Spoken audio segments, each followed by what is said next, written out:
ഇതെൻ്റെ വീടിനടുത്തുള്ള ഒരു അമ്പലം കേട്ടോ. ഇതും അങ്ങനെ വലിയൊരു അമ്പലമായിട്ടൊന്നും പറയാനില്ല. പക്ഷേ എനിക്ക് ഈ സ്ഥലത്തെക്കുറിച്ച് അറിയത്തില്ലായിരുന്നു. എൻ്റെ ഒരു വീഡിയോയിൽ ഒരാൾ കമൻ്റ് ഇട്ടത് കൊണ്ട് ഞാനിവിടെ വന്നതാണ്. ഇത് അവരുടെ വീടിനടുത്തുള്ളൊരു സ്ഥലം. അപ്പം ആ ആളിങ്ങനെ പറഞ്ഞ് ഇന്നപോലൊരു ഭദ്രകാളി ക്ഷേത്രം ഇത്. ഇവിടെ ഇങ്ങനെ ആഴ്ചയിൽ 2 ദിവസം കണ്ട് പൂജയും കാര്യങ്ങളൊക്കെ ഉണ്ട്.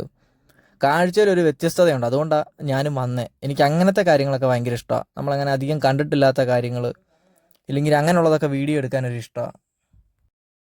ചെറിയ രീതിയിലുള്ളൂ കേട്ടോ. വലിയൊരു അമ്പലം അങ്ങനെ ഒന്നും പണിയായിട്ടൊന്നും ചെയ്തിട്ടൊന്നുമില്ല.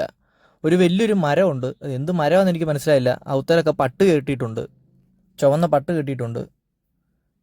ഇത് ഭദ്രകാളിയുടെ അമ്പലമായിട്ടാണ്. ഉപപ്രതിഷ്ഠയായിട്ട് ഗണപതിയും അയ്യപ്പനും ഒക്കെ ഉണ്ട്. ഞാൻ ചെന്ന സമയത്ത് അവിടെ ആരും ഇല്ലായിരുന്നു. ആരുടെയെങ്കിലും ഒന്ന് കാര്യങ്ങൾ ചോദിക്കാന്ന് വെച്ചാൽ ഷീറ്റൊക്കെ ഇട്ട് ഗ്രില്ലൊക്കെ ഇട്ട് പൂട്ടിയ പോലത്തെ ഒരു ഇതുണ്ടായിരുന്നു കേട്ടോ. അതിനകത്താന്ന് തോന്നുന്നു അവിടുത്തെ ശരിക്കുള്ള പ്രതിഷ്ഠയെന്ന് തോന്നുന്നു, ഭദ്രകാളിയുടെ പ്രതിഷ്ഠ. അവിടെ ഒരു വാളൊക്കെ ഇരിപ്പുണ്ടായിരുന്നു. ഈ വെളിച്ചപ്പാടിൻ്റെ കയ്യിലുള്ള അത്രയും വാളും പിന്നെ നാഗരാജാക്കന്മാരും.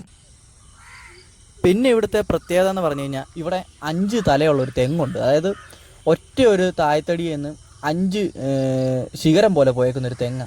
ഈ തെങ്ങ അത് ഇതിലിപ്പം 4 എണ്ണം ഉള്ളൂ കേട്ടോ. ഒരെണ്ണം ദ്രവിച്ച് ഒടിഞ്ഞു പോയതായിരിക്കും. അതിൻ്റെ ഒരു തുമ്പ് പോലെ സൈഡിൽ നിൽപ്പുണ്ടായിരുന്നു.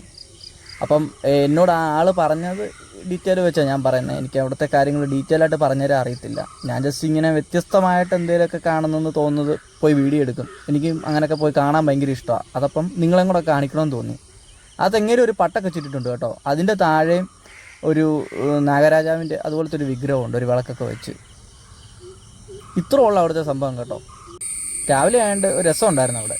ഞാൻ പതിയെ അവിടെ എല്ലാം കണ്ടിട്ട് ഇനി തിരിച്ചു പോന്നു. വെളിച്ചപ്പാടിൻ്റെ ഡ്രസ്സാണെന്ന് തോന്നുന്നു അവിടെ അലക്കിയിട്ടേക്കുന്നത്. അപ്പോൾ ഓക്കെ, ബായ്.